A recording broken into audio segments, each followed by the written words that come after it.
Gracias, señor presidente. Cuento con 4 minutos adicionales que me ha obsequiado el señor embajador de la Argentina muy generosamente. En primer lugar, quiero saludar a la señora cancillera de la República de Honduras, Patricia Rodas, que nos acompaña en esta sesión. También quiero saludar a la señora Carmen Lomelí, nueva representante permanente de los Estados Unidos. Conocemos su larga trayectoria en sus luchas interamericanas por la igualdad de géneros y para enfrentar la violencia contra la mujer. Ese es un espacio donde tenemos grandes coincidencias. Muchas gracias. Señor presidente, señor secretario general, gracias al señor secretario general por su informe. Y debo decir que, al contrario de otras ocasiones, hoy tengo motivos para celebrar. Me refiero a las limpias y transparentes elecciones del domingo pasado en Uruguay. Una democracia que el pueblo uruguayo decidió que continúe su rumbo hacia la izquierda. Zelaya quedó para la historia. Así aulló exultante el lobo de Tegucigalpa, bajo la luna llena, después que la autoridad electoral espuria maquillase las cifras de participación electoral para ocultar que más de 2/3 partes de hondureños acataron el llamado a la abstención hecha por el presidente constitucional Manuel Zelaya, un hombre flexible, tolerante y pacífico. Hablemos de historia. Hace pocos días se celebró el 20º aniversario de la caída del muro de Berlín, precedida por la apertura de las fronteras que separaban a Europa Oriental y Occidental.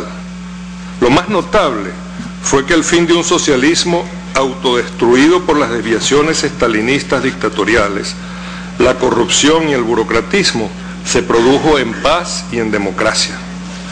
Así ocurrió porque en la Unión Soviética una dirigencia iluminada y tolerante descifró los mensajes de la historia y facilitó la evolución política que las grandes mayorías populares reclamaban.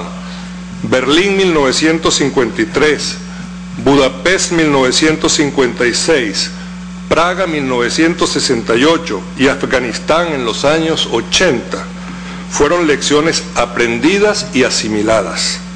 Esto evitó una matanza de disidentes.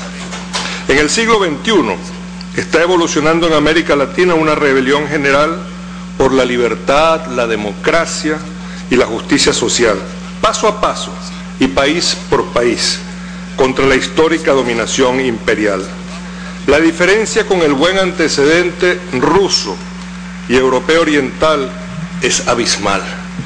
El imperio global y sus satélites en América Latina no toleran la disidencia democrática, la acosan, la persiguen, la sabotean y tratan de asfixiarla con apoyo de la dictadura mediática. Deforman y manipulan la información, como hace CNN en español, y tratan de envenenar la psiquis colectiva con propósitos golpistas. El uso de la fuerza abierta o encubierta, así como ejercicios musculares amenazantes contra la región más disidente del continente, son prácticas abusivas y antidemocráticas para plagar de nuevo de miserias a la región en nombre de la libertad, como dijo Simón Bolívar. Hoy podríamos agregar en nombre del mercado. Hay países que sufren de adicción a la guerra. El más poderoso es un imperio que ha vivido en guerra o preparándose para ella a partir de mediados del siglo XIX. Desde hace 60 años se empantana en guerras que pierde una tras otra, pero no puede vivir sin invadir o agredir a otros países, derrocar regímenes democráticos y sabotear procesos de cambios sociales nacionales o regionales. Augusto César Sandino, Jorge Eliezer Gaitán, Jacobo Arbenz, Juan Bosch, Django Goulart, Cheddi Jagan, Salvador Allende, Maurice Bishop, Jean-Bertrand Aristide, entre muchos, solamente en este hemisferio. Mientras la tolerancia de los europeos orientales facilitó una transición en paz hacia nuevas estructuras políticas, económicas y sociales, disidente de lo construido en 3/4 de siglo anteriores, la ultraderecha de los Estados Unidos de América se exhibe al igual que a los Borbones. Es decir, ni olvida ni aprende, ni olvida las malas mañas del uso de la violencia institucional o irregular contra las democracias o personas disidentes, ni aprende de sus repetidos fracasos. Por eso rechazan las nuevas opciones socialistas y democráticas. El caso de Honduras ha sido un juego político diplomático engañoso del imperio desde el mismo día cuando facilitó la base de Palmerola a sus servidores locales como plataforma de expulsión del presidente constitucional Manuel Zelaya. De seguida se encontró una gestión alterna para neutralizar las severas decisiones tomadas por los cancilleres de las Américas y luego otro proyecto fracasado. Pero no nos engañan, simplemente nos mienten y nos mintieron. Faltas mayores cometió Zelaya: aumento del salario mínimo a los trabajadores históricamente explotados por los señores de la tierra y del comercio, reducción de los precios especulativos del combustible, intento de garantizar el derecho a la salud, suena familiar, política exterior soberana e ingreso al ALBA y, para colmo, una encuesta popular no vinculante. Pasemos por un momento de la historia a la zoología. El problema no es tanto el gorila desenjaulado o el lobo domesticado, sino el tiranosaurio rex imperial, representado como ninguno por la ultraderecha del Partido Republicano de los Estados Unidos, la cual diseñó una agenda de política exterior y de desestabilización hemisférica que, al igual que en el caso de Bahía de Cochinos en 1961, fue asumida por la diplomacia sucesora. Sin embargo, al imperio, amparado por las sombras para sabotear la democracia hondureña, se le hace cada vez más difícil engañar a los pueblos de América y del mundo. Un gigante estadounidense, Abraham Lincoln, dijo una vez algo así como: se puede engañar a una persona todo el tiempo, se puede engañar a todas las personas por un tiempo, pero no se puede engañar a todas las personas todo el tiempo. Fue el mismo estadista que abolió la esclavitud y definió la democracia como el sistema del pueblo, con el pueblo y para el pueblo. Pensamiento traicionado una y mil veces por quienes se sienten más cómodos acompañados por oligarcas, dictadores y explotadores, pero muy incómodos cuando la voluntad que se impone es la del pueblo. Lo asesinaron.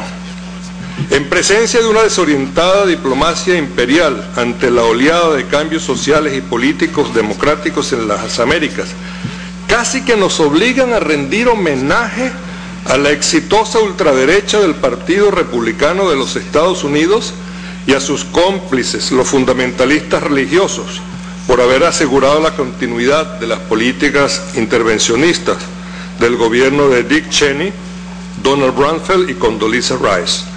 A cambio de validar nombramientos diplomáticos claves de la nueva administración, lograron sabotear los insuficientes esfuerzos de esta resquebrajada OEA para llegar hasta las elecciones fraudulentas del 29 de noviembre. Felicitaciones al senador John DeMint, a la representante Ileana Ros-Lehtinen y Lincoln Díaz Valar. Obviamente es un Lincoln falsificado. Cuán orgullosos se habrían sentido Joseph McCarthy y Jesse Helms. Felicitaciones también al señor Mark Krugman, ciudadano estadounidense con historial chino, redactor de los discursos de los presidentes Reagan y Bush, quien fue el jefe de campaña electoral del Lobo, quien ululó el domingo 29 al recibir felicitaciones desde las orillas del Potomac. Hay que recordar que la OEA, la ONU, la Unión Europea y el Centro Carter estuvieron ausentes de estas fraudulentas elecciones. Nada ha cambiado. Por eso nos resulta capcioso que algunos gobiernos hayan reconocido el resultado electoral de unas elecciones donde no se permitió votar al presidente constitucional